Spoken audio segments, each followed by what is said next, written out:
Pass చేసి corporation అప్పులు ఉంది కాబట్టి వాళ్ళకి దాంట్లో సగం ఖాళీ స్థలాన్ని మనం వేలంపాటు వెళ్తాం.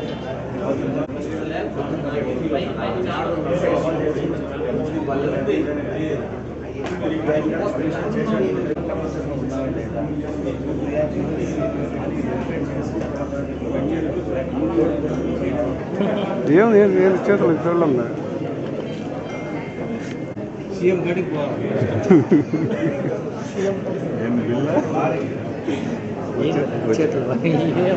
ఏందో పెట్టుకోవాలి.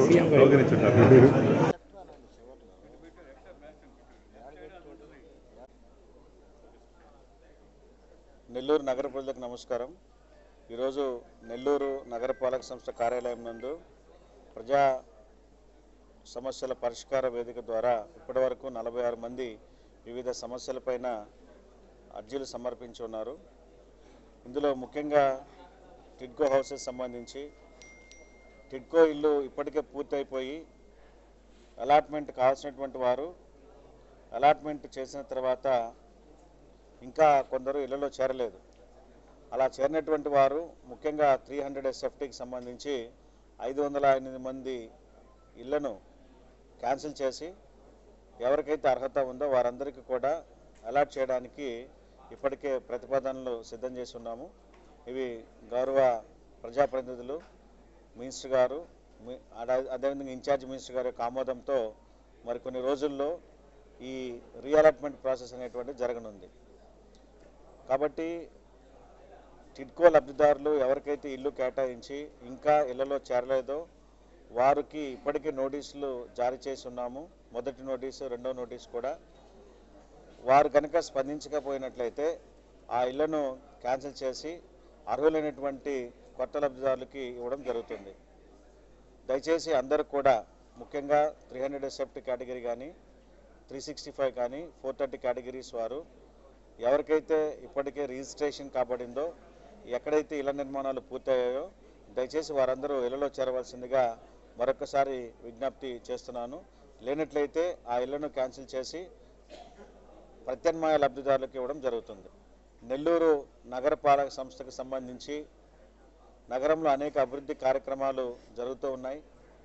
ఒకవైపు రోడ్లు, డ్రైన్లు, అదేవిధంగా సెంటర్ డివైడర్ల యొక్క గ్రీన్ ప్లాంటేషన్ కావచ్చు, పెయింటింగ్స్ కావచ్చు. గతంలో ఎప్పుడు లేనంతగా కోట్లాది రూపాయల వర్క్స్ జరుగుతూ ఉన్నాయి. అయితే ఈ వర్కులన్నింటికి మనం కాంట్రాక్టర్లకు బిల్లులు చెల్లించాలంటే నగరపాలక సంస్థకు రావాల్సినటువంటి ఆదాయం, ముఖ్యంగా ఆస్తి పన్ను, కుళాయి పన్ను, ఖాళీ స్థలం పన్ను, ట్రేడ్ లైసెన్స్ ఫీజు, ఇవన్నీ కూడా నగర ప్రజలు చెల్లించాలి. అయితే గతంలో చెప్పిన విధంగా దాదాపు 300 కోట్లకు పైగా నెల్లూరు నగర ప్రజలు మొండి బకాయిదారులు కార్పొరేషన్కి చెల్లించాల్సి ఉంది. వారందరికీ కూడా ఇప్పటికే నోటీసులు జారీ చేసి ఉన్నాం. లోక్ అదాలత్ ద్వారా వారికి 1-2 అవకాశాలు కూడా ఇచ్చున్నాం. అయినా కొంతమంది ఇంకా స్పందించలేదు. వీరందరిపైన త్వరలో కోర్టు కేసులు బనాయించబోతున్నాము. కోర్టు కేసు ద్వారా, కోర్టు ఉత్తర్వుల ద్వారా వారిపైన అవసరమైతే రెవెన్యూ రికవరీ యాక్ట్ను కూడా ఉపయోగిస్తామని చెప్పి ఈ సందర్భంగా తెలియజేస్తూ, అందరూ కూడా పెద్ద మనసుతో నగరపాలక సంస్థ సిబ్బంది, వార్డు అడ్మిన్ సెక్రటరీలు కావచ్చు, రెవెన్యూ ఇన్స్పెక్టర్స్ కావచ్చు, మీ దగ్గరికి వచ్చినప్పుడు మీరు సహకరించి మీరు కట్టాల్సినటువంటి ఖాళీ స్థలం పన్ను లక్షలాది కోట్ల రూపాయలు, లక్షల రూపాయలు విలువ చేసేటువంటి ఖాళీ స్థలాలు నగరంలో ఉన్నాయి.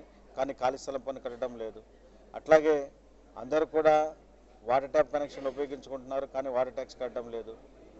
సో అందరూ పన్నులు కట్టినట్లయితే ఈ కార్పొరేషన్కి రావాల్సిన బకాయిలను వచ్చినట్లయితే మన యొక్క అభివృద్ధి కార్యక్రమాలు ఇంకా ముందుకు కొనసాగించుకునేందుకు అవకాశం ఉంటుంది. కాబట్టి ప్రజలందరూ పెద్ద మనసుతో ఈ పన్నులను సకాలంలో చెల్లించి నగరాభివృద్ధికి తోడ్పడాల్సిందిగా మరొకసారి విజ్ఞప్తి చేస్తున్నాను.